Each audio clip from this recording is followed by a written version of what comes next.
update on the injured guys? Obviously, the three backup linebackers, Lingard, Burns, who will not be ready for the start of the season? Do you have any sense of that yet? And is Wilder going to play again? The only guys we do not anticipate being out when training camp opens would be Steed and Jennings. Pretty sure we'll have everybody else. Wilder is, we're still seeking information, for him, but I think everybody else is progressing well, and we expect to have them July 25th. And by the start of the season, do you think the two linebackers who won't be ready might be ready, or hard to say at this point? We'll know more soon, yeah. Manny, what do you want the kids to get out of this camp? Well, number one, just hopefully they get some good instruction, something that'll help them become better football players. But more than anything, I just want them just to feel the love for this game and the passion for the game of football, and all the things that this sport can teach if it's taught the right way. So between the instruction that they can get and just the fun that they have out here and the camaraderie with the other kids and seeing our players, it just inspires them to play this game. Can you tell if a player will be a good coach or not? Like when one of your players. One of our players. How do you know when a player is a good coach or not, or if they have that ability? That's a great question. A lot of times, it's about there's two parts of it. Number one, can you teach, right? Because coaching is teaching. And then two, do you have an idea of a sense of how others around you respond? There's a lot of great players that are very intrinsically motivated that don't really understand why someone would not be intrinsically motivated. That's why they struggle as coaches. So to be able to, number one, teach what's required, and two, to be able to inspire somebody to perform higher than they think they can on their own is really what it takes to be a coach. Manny, I know one of the things when you look at which players you bring to these, you always do try to bring guys that know these parks, that grew up here. How big is that in just conveying that message to the youngsters that, here's Mike Harley, he played here, he won here. Here's Nesta, he played here, he won here. How big is that aspect? Well, we want them to see the natural progression, right? They started on this field or a field like this nearby, went to high school, the high schools they've all heard of, and then eventually, if things go the way we want to, come play for the Miami Hurricanes, and to be able to see that step and then eventually go to the NFL. So to be able to see that step if I'm a kid, if I'm 8 years old, and say, wow, that can be me. There is an avenue for that to happen is really one of the things we're trying to inspire them with today. You all obviously really have some very good skill position players. Linebackers, excellent, good defensive ends. But do you worry, does it cause you uneasiness about how an inexperienced offensive line is going to match up against an SEC front on August 24th? Does that cause you any uneasiness with basically Donaldson, your only, really proven, established lineman? No, because I don't really think about it in terms of our level of experience, and I don't really think a lot about the team that we're our opponent. I really just think about us and how good we can get and how good our guys are, and for the line, knowing with what Coach Enos and Coach Barry are doing with our guys. What I know to be real is that we came out of spring and made a massive jump and improvement in our offensive line from where we started from day 1 to day 15.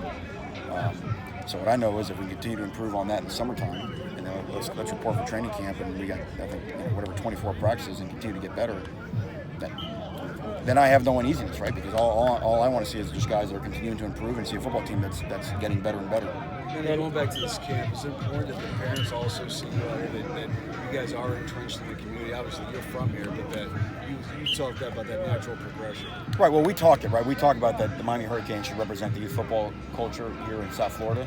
But if we didn't show up and we didn't do this, then it would just be talk, right? So the fact that we're here every year. We have a coach on our staff, Coach Bonda, who's dedicated to, we run a youth football program in essence. We had a clinic with almost 100 youth football coaches for free on our campus this past Sunday. We're doing everything we can to try to promote and improve youth football in South Florida. So this is something this is who we are.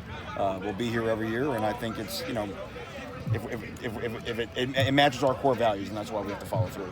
Manny, I thought it was really interesting in the way that you basically had started in addressing the campers, that safety is a priority out here. Right. People at home seem to think that football is just an unsafe sport at this point. How do you teach those safe measures when it comes to tackling situations like that? Well, first, you teach the coaches, and that's why we had the free coaches clinic this past week. And we welcome those guys to come into our building and teach them the way that we teach. We in 2014 we took the head out of the way that we tackle in this defense system. We brought that to Miami in 16, and and the results have been exactly what we hoped for. So now we're still tough. We're still a great tackling football team, but we can reduce a lot of what the game is just coached differently than it was coached years ago. But a lot of people don't realize that because at our age we think about the way things were when we were coming up, and it's different. So we have to make sure that we're showing the sport is taught differently, practices are run differently, coaches that are coaching their team differently, and a lot of the things that the stereotypes of what a football coach does is really archaic and not true anymore. You seem pretty passionate about this. I mean, I'm super passionate about the way that we tackle. I'm super passionate about that this game can be taught on a safe level. I mean, there's a risk in any physical activity, but it's our job as coaches to make sure that we do everything we possibly can to minimize the risk of those who are playing for us. Manny, There's been how are you so able? much talk about the work ethic of the team and a noticeable uptick in that from Right. maybe the last couple of years. Have you noticed the same thing? I think our guys are working really, really hard. The downside of that is so is everybody else. You know what I mean? It doesn't. If we walk around and think just because now we're grinding harder in the summer than we did a year ago, or whatever, that we're special, I know they're doing that in all the places that we play against. So to me, but at least we've got the cover charge for admission, right? We weren't even paying the cover charge before, so now I think we have at least a fighting chance going into the season. How are you able to monitor the quarterbacks who are most organizing groups for throwing voluntarily, galvanizing teammates? You get feedback from your group leaders, the players you've appointed, and what feedback have you gotten on those three? You really can't, And we're still early in the summer. We're 3 weeks into our summer program, so we'll find out. Look, that's why we have training camp. Because what difference does it make today anyway? Right? If I found out something today, it doesn't really matter because we're going to go practice on July 26th, and we're going to figure it out. We're going to have 2 weeks. The first 2 weeks come into training camp, and we'll know. See, that's the great thing about it is we'll know exactly what everybody put in the summertime, the way that our practice starts in the fall. And I expect to make the same jump we made in the last 2 weeks of spring practice offensively. I expect to see a much better outfit when we go day one in fall camp and move on from there. have you already started the process? I'm sorry. I know it's tough, naming guys, but has there been anybody who's really jumped into the program that you've been kind of impressed with how they've attacked the summer? So of like newcomers, for example, or Newcomers or even maybe some veterans that have stepped up? no, we're way too into this or early into this to start giving out cupcakes now. I mean, I'm not trying to sound weird, but like again, we're literally just trying to establish a culture of work, and the fact that we have guys that are actually just working is not something that I feel like we need to put a star on their forehead or anything like that at this point. I know You already you can't started talk the about a process. name. I know you can't talk about a name yet with regard to a transfer who was recently added, but is that probably the extent of what you're going to find on the transfer market, or do you have any word out to any players still available that we'd like you as far as the grad transfer? I think the answer to your market? question is that's still fluid. That's still there's still time, so we'll see. Have you already started the process of looking over the Gators tape and some of the film there? That process started in January, or whenever the game was on the schedule. So and not just them. I mean North Carolina, and that's just standard procedure. You're always going to go over your first few opponents because obviously there'll be no new tape.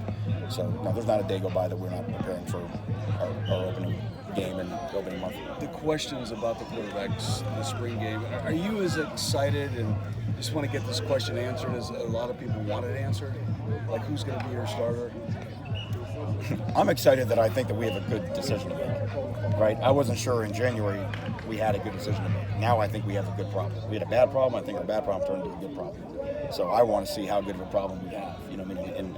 And again, like I said, is somebody going to own it, and probably the guy that's going to have is the guy that has to have it, not the guy that wants to be the quarterback, the guy that has to be. He's compelled in all of his actions that when we get that level of compulsion to want to be that guy, I think the whole team is going to benefit from that. Have you had a conversation yet with Lewis Headley about if you guys were to win a championship while he's there about getting some ink?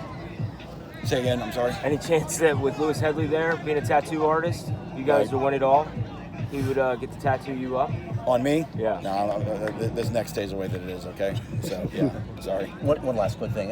Obviously, you're not going to give names about who's leading the quarterback competition, but as you and Dan discussed it after spring, were 1 and 2 in the race extremely close, or was there any distance between who's 1 and who's 2 and 3 coming out of spring? Well, no, we thought they were all, evaluating the tape in Orlando, it was 3 guys on a level playing field. And what we want to do anyway is, it's like use a track analogy. We wanted to set them in the summer no one behind anybody else. Put them all on the line and say go, and then let's let them race all summer, and then we're going to show up in the last week of July, put them on the line again, and let's go sprint for 2 weeks and find out really in the training camp part of our fall camp, what we got. So I love it. I mean, to me, we've said it forever. The best coach is competition, right? And when you have an honest competition, to me, that's where the best, raise your level of play. Thanks so much, man. Thanks, y'all.